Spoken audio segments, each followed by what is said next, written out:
The following Stealing the Mind Bible Conference presentation is by Bob DeWaay and is entitled The Dangers of the Growing Emergent Church. For a free catalog of over 200 awesome Stealing the Mind Bible studies on DVD, CD, or audio tape, call Compass at 1-800-977-2177 or on the web at compass.org. It's wonderful to be here, and I'm so thankful to be invited to this. Today, we're talking about the emerging church.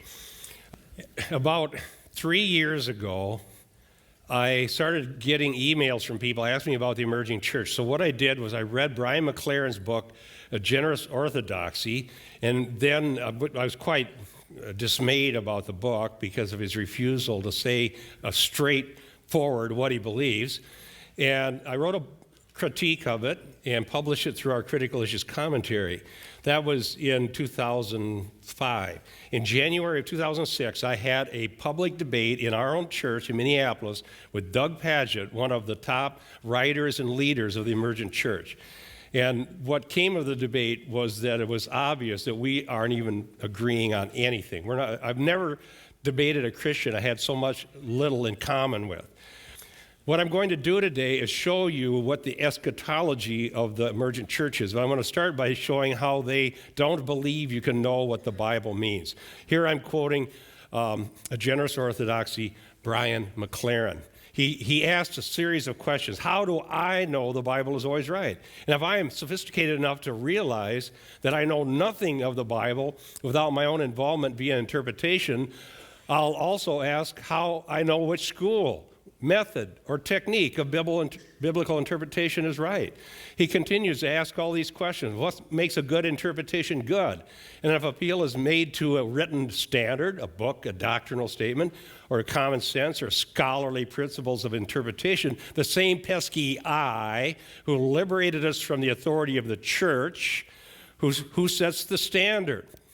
Whose common sense? Which scholars? Why? Don't all these appeals to authorities and principles outside the Bible actually undermine the claim of ultimate biblical authority? Aren't they just the new pope? Now, one thing that you'll find about the emergent church, and this is consistent, I've read so many of their books now, I think I'm keeping those guys in business, buying their books for my research, and they consistently say, you can't know, you can't know, you can't know, mystery, paradox, the other.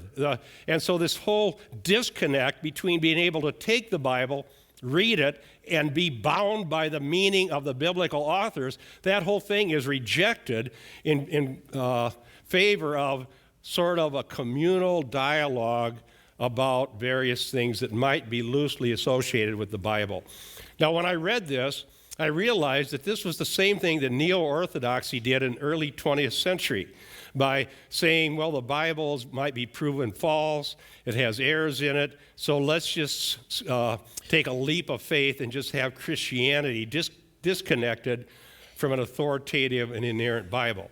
Francis Schaeffer critiqued that in his writings back in the 60s, and I realized he's actually critiquing the emergent church before it came to be. Schaeffer says this: the secret of the strength of neo-orthodoxy is that these religious symbols with a connotation of personality give an illusion of meaning, and as a consequence, it appears to be more optimistic than secular existentialism. The idea of existentialism is that life has no meaning. We're thrown into it. The only thing that's inevitable is death, and so we just have to make the best of it. Well, the religious version says, well, but we can have our crosses and our hymnals and so on. Schaeffer goes on in God Who Is There. To understand this at a profound level is to comprehend how completely modern man's despair is despair. All the new theology and mysticism is nothing more than a faith contrary to rationality, deprived of content, and incapable of communication. Rationality and faith are totally out of contact with each other. And so when I wrote my first critique of Brian McLaren, I used Francis Schaeffer to rebuke him. Schaeffer wrote back in the 60s, because this is exactly what McLaren and the other emergent leaders are saying. You can't know, you can't know, you can't know, you can't know. All you can have is a mystical experience or a community to share it with. Now, here's the question, and this is the question I've had, and it took me almost 3 years to totally answer it.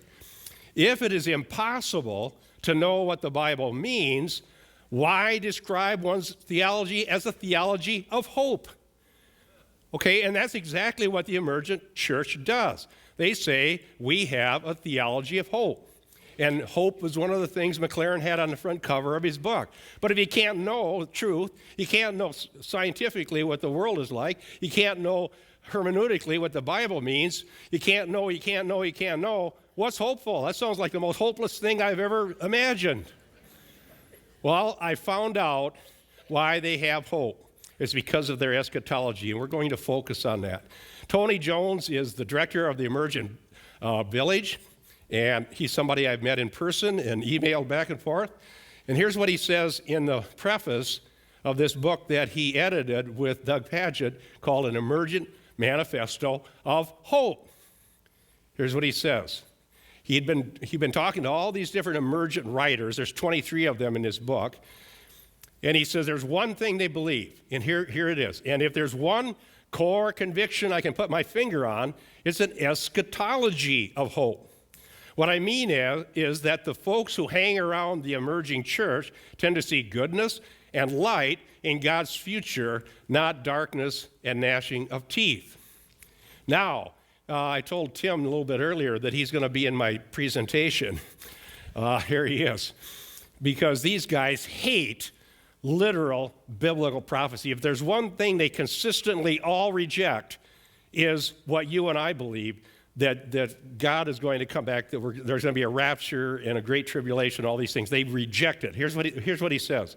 The evangelical psyche has been shaped by Frank Peretti, Tim LaHaye, and Jerry Jenkins into thinking that it's not getting better and better, it's getting worse and worse. When things down here become bad enough, Jesus will return in glory. But those of us represented in this book, 23 people, take the contrary view. We're caught in a tractor beam of redemption and recreation. Now, I'm going to explain this to you. This may seem strange. You haven't thought in these categories before. But I'm going to show you what their eschatology is and what drives the emerging church. The tractor beam, I'm going to go back to several times. The tractor beam comes from Star Trek, all right? And the idea is that this beam has got you, and you're being pulled into the mothership, and you're inevitably going to end up there. That's what they believe. The mothership is God, not in heaven, but coming to earth. The kingdom is coming to earth. And everybody is getting pulled into the tractor beam toward God. Now, as you can see here with this illustration, all these things that confuse people, the terminology that the Emergent Church uses, they say we're kingdom oriented, we're open to the other, we have a social gospel, and then we love contradictions, the mysticism. All of that is peripheral. The key issue is eschatology, and that's what we're going to look at this afternoon. When Doug Padgett, I debated Doug Padgett in January 2006. For 3 hours we debated. People came to find out what the Emergent Church was all about. They heard him debate me, and they said when they left, I still don't know what the Emergent Church is about. Because Padgett is so good at being funny and interesting and evasive. I asked him 3 times, is there a literal future judgment? And then he evaded, went somewhere else. I asked him again. He evaded, went somewhere else. So the 3rd time I said, okay, I assume you don't believe in a literal future judgment. So when does judgment happen? And he says, in this life, just through consequences. But that is obviously false, because the Bible talks about the fact that some righteous people suffer and some wicked people prosper. So they don't believe in any literal future judgment. Emergent church leaders teach that the world will progressively become a better place because God is still creating it. They do not believe what we do, that after the 6th day, God ceased from creating. They believe that God is still immanently involved. This theology is called panentheism. God is in everything. And because God is still part of the creation in some sense, the creation is evolving. I'm going to quote here from Rob Bell. He's famous for his Pneuma videos. I've watched 2 actually full-length videos of Bell, and I've read his book, Velvet Elvis. And here's what Bell says, quote, "For Jesus, heaven and hell were present realities, ways of living we can enter into here and now. For Jesus, the question wasn't how do I get into heaven, but how do I bring heaven here? There is this place," says Bell in Velvet Elvis, "this realm, heaven, where things are as God desires them to be. As we live this way, heaven comes here." That's their eschatology, and it's not unique to Bell. Here's more Bell. "A Christian is not someone who expects to spend forever in heaven there. A Christian is someone who anticipates spending forever here in a new heaven that comes to earth." That's Velvet Elvis. Another quote from Velvet Elvis. "The goal isn't escaping this world, but making this world the kind of place God can come to." And they say God cannot come back because we still have to keep co-recreating the world with God to make it a better place. And after reading and debating and discussing with the leaders of this movement, I agree with Tony Jones. This eschatology is the one thing that they share. And this is so shared, I would say that anybody out there who says they're emergent and they don't hold this eschatology, they should renounce the movement and get out. Because if they're painted with this brush, they deserve to be, because they're helping promote it. This is a very important book, and it's kind of obscure. It's called The Language of the Emerging Church, and it's by Leonard Sweet, Brian McLaren, and Jerry Hasselmeyer. And I'm going to quote quite a bit from this because this particular book, they reveal the sources of their theology and what they really believed.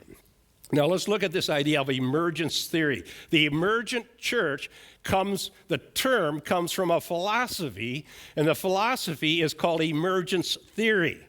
And that's what lies behind this. And when you see this, you better be shocked, because it is shocking. Here's what it says in this book by McLaren and others. Emergence theory incorporates into an intellectual and spiritual framework ancient and recent arguments of intelligent design with certain aspects of evolution. In this view, part of the goodness of creation is an inherent potential to generate new possibilities so that more and more goodness can emerge. So what you're going to see is that you take biological evolution and add it to cosmic evolution, because there's a spirit infusion in the creation, and humans are emerging into better beings, sort of like a cosmic evolution, and the whole world is being recreated with our help. Rob Bell says this. This is found in Velvet Elvis in a footnote. For a mind-blowing introduction to emergence theory and divine creativity, set aside 3 months and read Ken Wilber's A Brief History of Everything. Now we're going to see what Wilbur teaches here momentarily. Now, Velvet Elvis, page 158, he says this: not only are we connected with creation, by the way, there is so much New Age teaching in the emergent church, it's amazing. One of the key New Age ideas is the interconnectedness of all things. And that's the idea of neo-paganism. You see that here. Not only are we connected with creation, but creation is going to move forward. It can't help it. Remember the tractor beam? All right? It can't help it because it's stuck in a tractor beam going toward paradise. He says this: it can't help it. It's loaded with energy. It's going to grow and produce and change and morph. Let me give you the simple version. We believe that we're headed toward judgment. They believe we're headed towards paradise. And that's going to, really, when I get to the conclusion of my book, I got one more chapter, then a conclusion, and I'm going to leave my readers with a choice. If you want to believe that if we just get involved with making the world a better place to live in, we can create a paradise on earth because we're in a tractor beam and God's taking us there, you are betting your eternal soul that there's no judgment coming. but the Bible says otherwise. We can know what the Bible says, and it does say that we're facing judgment. Look at this. This one blows my mind. He's talking about blowing your mind. I just recently watched a DVD that's called Everything is Spiritual by Rob Bell. And in it, he uses subatomic theory to try to prove everything is spiritual. And I don't want to get into that right now. It's very complex. It's something I was trained at Iowa State University. And Doug Padgett brought it up in a debate. And I shocked him when I knew quantum mechanics because I'd studied it. He was saying at the subatomic level, the non-contradiction doesn't work. You can't say A is not non-A. And my response in the debate was, well, I used to have to write formulas to predict where electrons are going to be in their orbit, and you can't write a formula without non-contradiction because A has to be different than B, or the formula doesn't work. He left that and went somewhere else. Never met a pastor who had taken quantum mechanics before. But on the right, see how he uses a diagram. In the top, you have spiritual things. It says, I am spirit, and creates, breathes. And then in the bottom, it has light, dark, sky, trees, fruit, all these things. And then in the middle is the person. On the left is from Ken Wilber's website. And underneath the citation, it says, as above, so beneath. That's a New Age saying. And he has the same diagram, and on the top you have infinite, celestial, and so on, and then in the bottom he has mind, body. So Bell has taken the same schema and made a Christian version of it. And this is coming out of this emergence theory of Ken Wilber. Ken Wilber is a Buddhist. We are getting our eschatology from a New Ager and from a Buddhist. Let's see if it goes beyond just Rob Bell. Here, let's look at Brian McLaren, probably the most notable writer and teacher in this movement. Here's what Brian McLaren says. The quote, the great chain of being, better called, says integral philosopher Ken Wilber, same guy, the great nest of being, seeks to capture this emergence. So he's pointing us to this idea of the great chain of being and the idea of emergence theory. And he says in his book, A Generous Orthodoxy, that's influenced his thinking even in his earlier books. This is where Brian McLaren's coming from. He believes this. Look at what I found on Ken Wilber's website. Now, you're not going to be able to read that, but I had to put the whole thing up there. This was from Ken Wilber's website, wilber.shambhala.com, and it's entitled The Great Chain. And what we have here is a series of the same kind of inverted, like you had the inverted V and the regular V. You have that, it goes all the way around the dial there. And let me read the headings. Islam, Christianity, Judaism, Chinese religious complex, Buddhism, Hinduism, and so on. And then there's a course in Muslim, so there's a corresponding one all the way around there. And in that chain of being, everything is heading into the middle where man is. So man is the center of the great chain of being, and all the world religions are linked in this. It doesn't matter which one. It doesn't matter if you get in a Christian one, a Hindu one, or the Islam, or the Jewish one. It doesn't matter. You end up in the same place. Why? Because in this theory, everything is evolving toward the union of deity in creation in this world, in a paradise that everybody's drawn into by a tractor beam. Now, I know this doesn't make sense, but I'm just telling you it's what they believe. And if you believe that, you can believe that. It's not true, but if you believe that no matter what you do or what religion you're involved with, as long as you try to help God, everything's going to get better, then it makes sense why they say what they say and they do what they do. I want to go to Doug Padgett, the man that I debated. By the way, these are all nice guys. I'm not saying that. Tony Jones is very nice. Doug Padgett is very nice. Rob Bell is one of the best communicators I've ever seen. They're just misled. But they're misled in a very serious way. Here's what it says in the Church Reimagined. By the way, why are they reimagining? Because you can't know. All you ever have is your imagination. You don't have doctrine. You don't have clear definitions. You just have an imagination. And so why not imagine something good like John Lennon suggested some years ago? Here's what Paget says. God is constantly creating anew. God also invites us to be recreated and join in the work of God as co-recreators. Imagine the kingdom of God as the creative process of God. That's what that great chain of being is supposedly. Imagine the kingdom of God as the great process of God re-engaging in all that we know and experience. So God in his theology is immanent, panentheism, God in everything, not transcendent.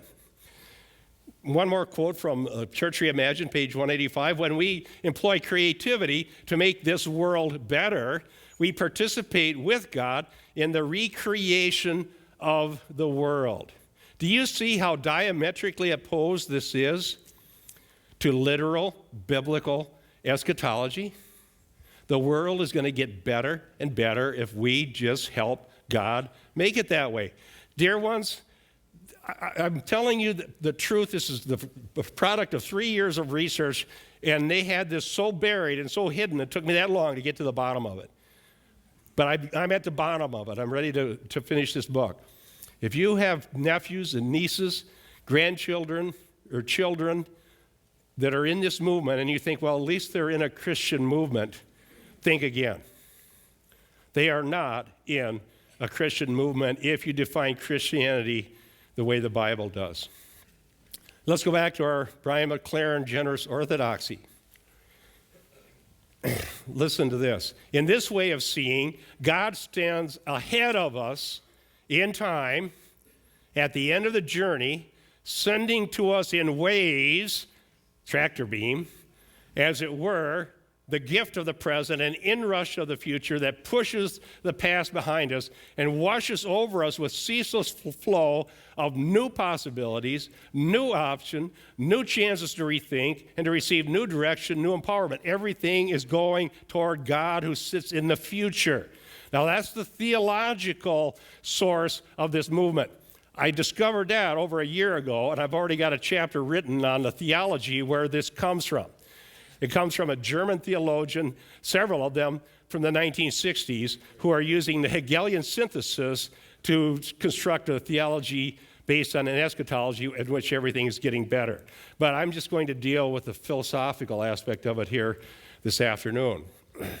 Now look at this. This is again from that book, The Language of the Emerging Church.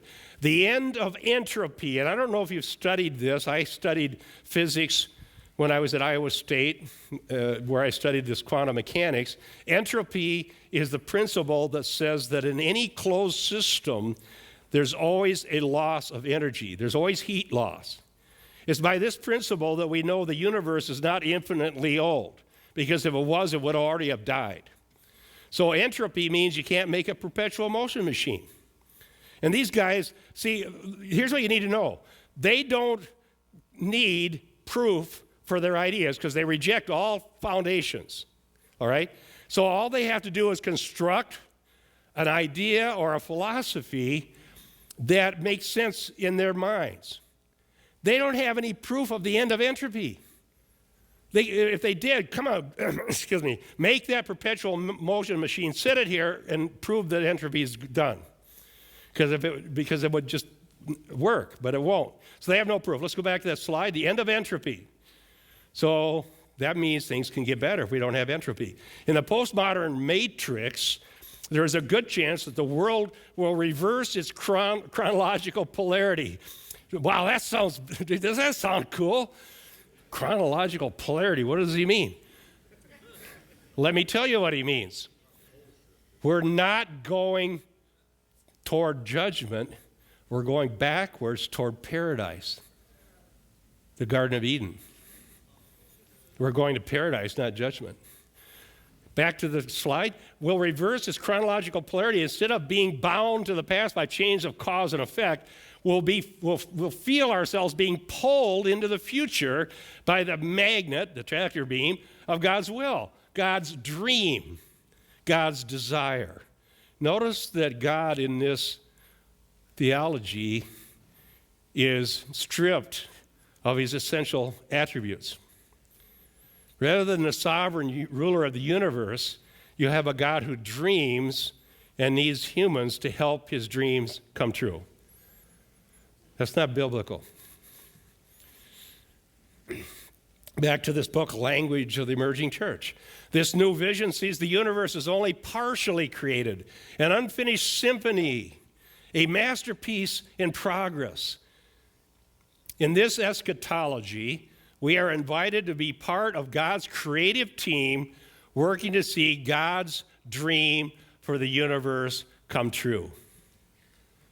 Now, what kind of theology has a God who's dreaming and he can't bring to pass his own purposes unless we do get involved and help him? It's a very, very serious false theology. This is so serious that if you know anybody getting into this movement, you need to warn them. This will be horribly to their disadvantage to be involved with this. They reject future judgment. Back to this book, Language of the Emerging Church. In this way, our relationship with God is more than interactive, it's collaborative. It's more than just a matter of God interacting with us. It's a matter of God inviting us to be creative partners in the construction of a world as it could be from the world as it is so far. This is not amillennialism, which is a bad doctrine. This is not even postmillennialism, which is a bad doctrine. And it certainly isn't premillennialism, which is a good doctrine. But it is some strange concoction of a world evolving into something better because God is still caught in the process of the world and sucking things towards himself. Look at another little dig here at our friend Tim LaHaye. Tim, I hope you realize the Emergent Church doesn't like you. But we do.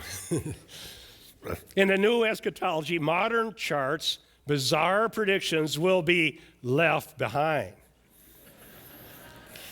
As people who are, look at the terminology, who are being pulled, the tractor beam, you get that, if you don't get anything else, you'll get that illustration, being pulled toward an all things new world to come. We bear the fresh scent of the approaching spring, not the stale cologne of fading winter. We're not at the end of the age. We're not headed toward judgment. The world isn't facing major problems and catastrophe as God pulls out his wrath on those who have spurned him all these centuries, but we are coming forward toward paradise, according to his theology. Now, this is a rejection of the Christian view of history. Christian view of history is that it begins with God's act of creation and it ends with God's act of judgment. Not so for them. Now let's go to another strange idea. This is from that same book. In spiral dynamics, each level of the past remains curled up inside us. A spiraling faith is one of timelessness within time, one in which the past is embedded in the future. Now this is very, very difficult to understand. It's only speculative and it's only philosophical. There's nothing in the real world that they even cite for evidence that it's like this. Because they have this epistemology called coherentism, that all you have to do is be coherent.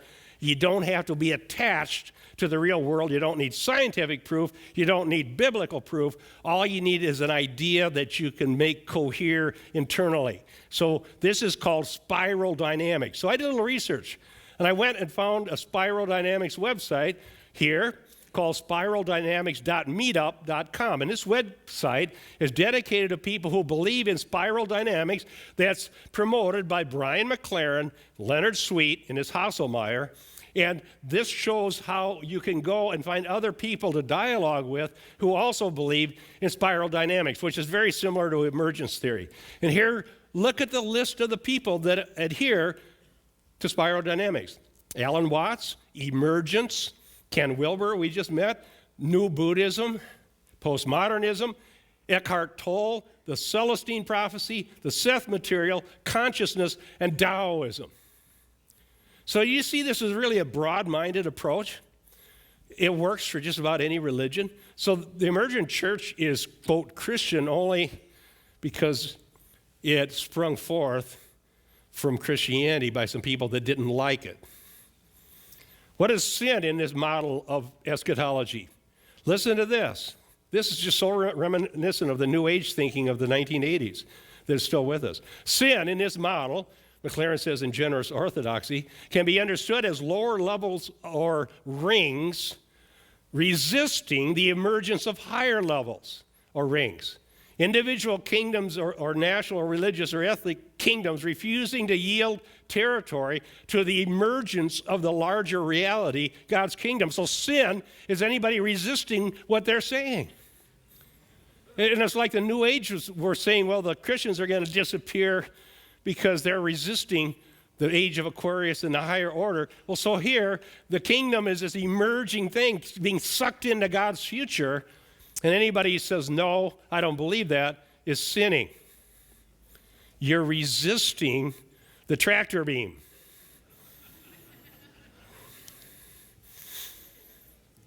Now, the emerging church does not like to be defined because their eschatology has no boundaries.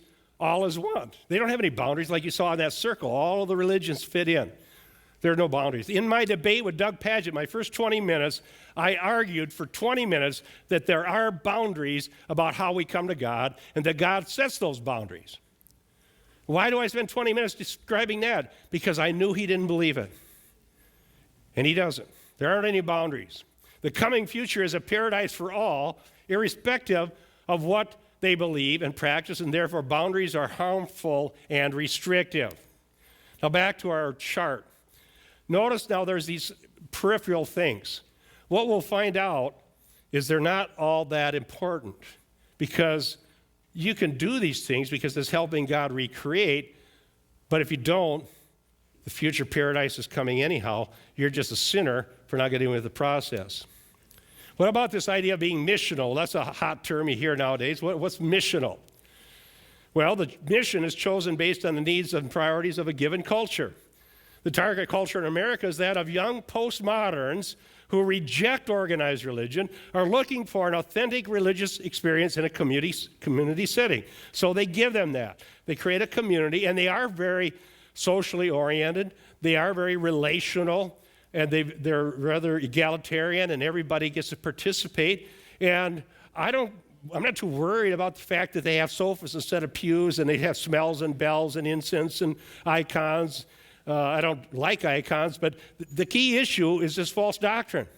So the mission is not determined by the Bible because they can't know what the Bible means. The mission is determined by the people you're going to.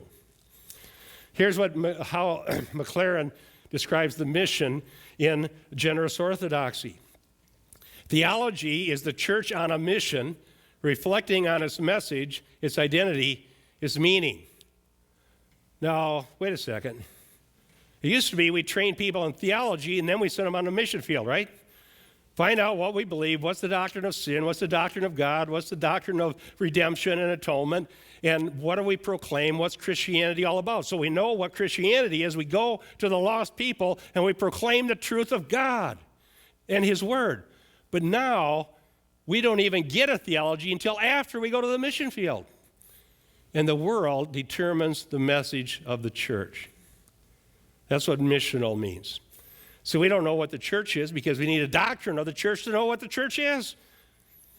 And so we go out on a mission field hoping we find out what the church is.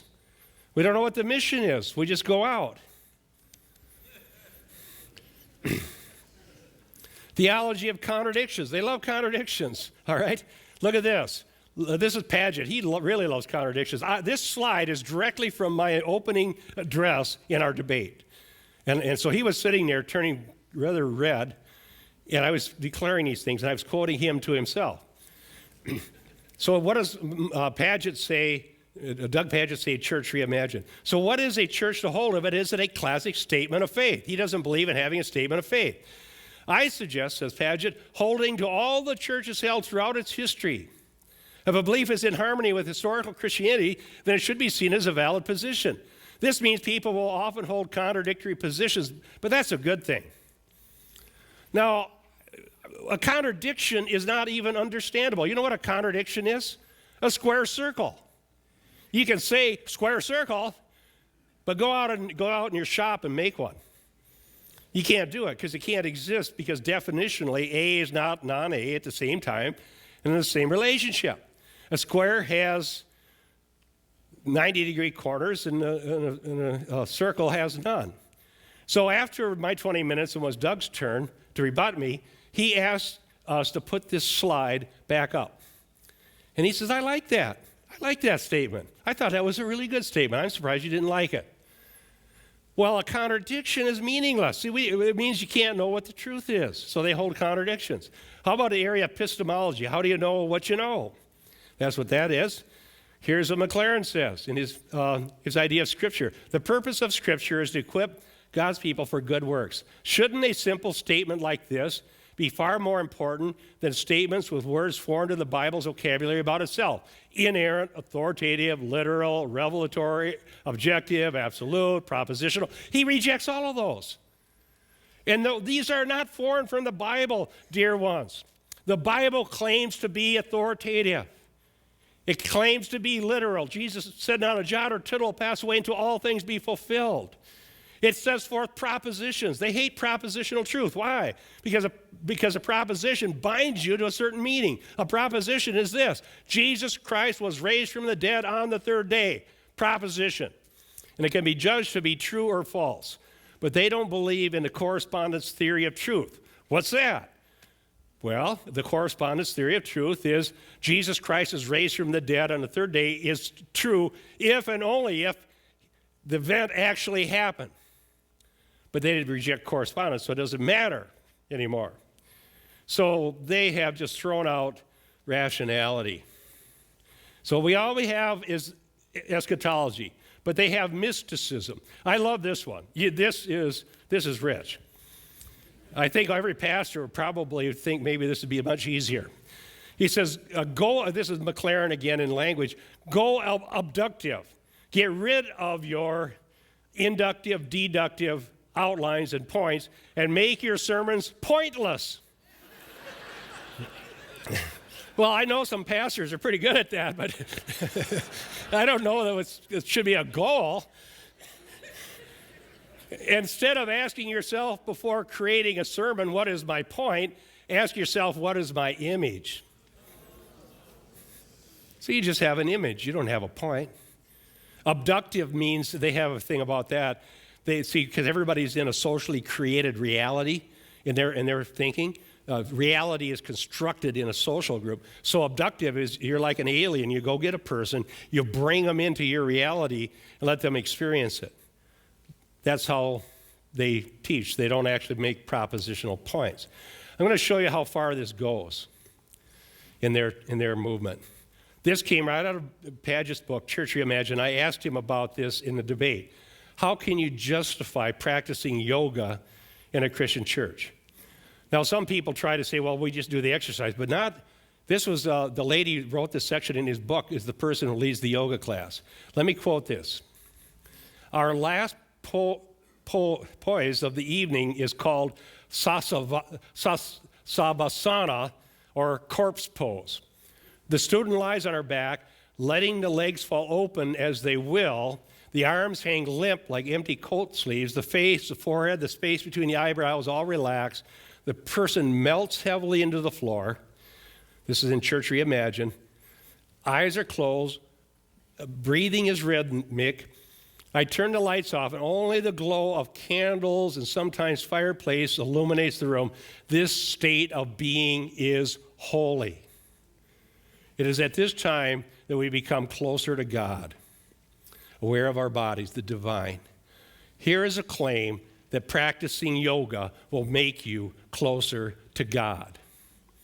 So this is saying everything's fair game. Whatever makes us feel closer to God must make us actually closer to God, and that's false. What does the Bible say? Hebrews 7:25. Hence also he is able to save forever those who draw near to God through him, since he always lives to make intercession for them. Brothers and sisters, we don't come close to God by any way we think we want to try.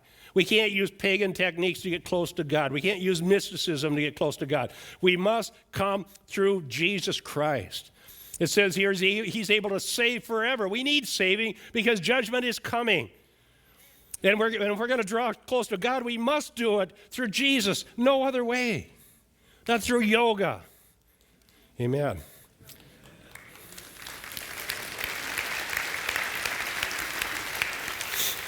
Because the world is evolving to a better place, regardless. It's silly to say one religion is better than another, because God's tractor beam is pulling everyone forward toward paradise on earth.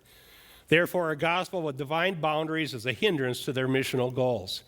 Many people are postmodern, but it doesn't follow that the boundaries and definitions inherent to the true gospel or Christianity must be eliminated to make it attractive to such persons. And I want to end up on a positive note, which is the gospel. The only thing that has the power to deliver people from this sort of delusion is the gospel of Jesus Christ. Jesus Christ existed from all eternity as God and with God. He was not just a founder of a world religion. He was not like a Buddha or Muhammad, but he is God. And he created the world. And he came into the very world that he created. And he was born of a virgin, and he lived a sinless life. Why? Why is that important? Because the wages of sin is death. And every one of us have sinned. And we're facing eternity in hell. And we're without hope and without God in the world. But Jesus came and lived a sinless life. He died for sins once for all, the just for the unjust, in order to bring us to God. We can't sit here on earth hoping paradise comes and that's going to be God. We need to come to Jesus Christ. He was raised on the third day, bodily ascended to heaven, and that's where he lives to make intercession for us. Now, why do we need Jesus? Because the wrath of God was directed against our sin. And without the shedding of blood, there's no remission of sins. Jesus shed his blood to wash away our sin, to avert God's wrath. He bore God's horrible wrath against all sins in his body on the tree, that those who believe in him would escape from that judgment and come into a relationship with God for all eternity. That's the gospel. And Paul said, I'm not ashamed of the gospel. It's the power of God for salvation to everyone who believes, to the Jew first and also the Greek, and also to the emergent church or the postmodern. The gospel is the only way to God. God bless you. This has been The Dangers of the Growing Emergent Church, presented by Bob DeWaay. To receive a free catalog of over 200 awesome Stealing the Mind Bible studies on DVD, CD, or audio tape, information on upcoming Bible conferences in your area, or details of our missionary outreach and trips to Israel, call Compass at 1-800-977-2177 24 hours a day, or on the web at compass.org.